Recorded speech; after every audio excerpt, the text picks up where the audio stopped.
bača. A neviete, čo sa stalo tej ovci v kúte ohrady?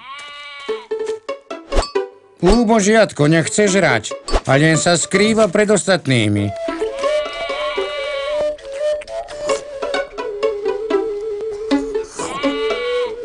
Joj, to je smutný príbeh. Chcela sa zapáčiť baranovi zo susedného košiara. A čo je na tom smutné? Však všetky ovce po ňom letia. Fintia sa ako herečky. Pretrčajú pred webkamerou a posielajú mu svoje fotky po internete.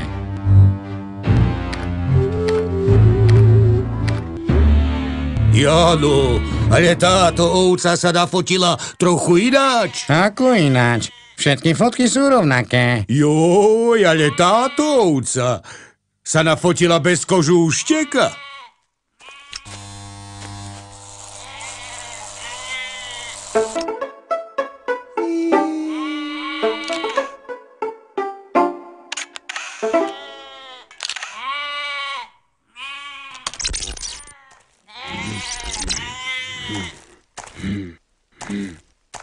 Nejaký baran to našiel a poslal všetkým po internete.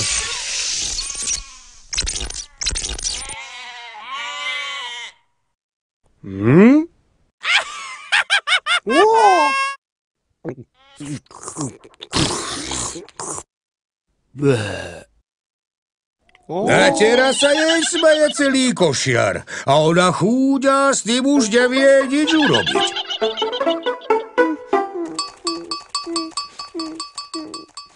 Lebo raz, keď dáš niečo na internet, už to odtiaľ nedostaneš. Tak to je naozaj smutný príbeh. Fotka bez kožúšteka. A kde tú fotku nájdem?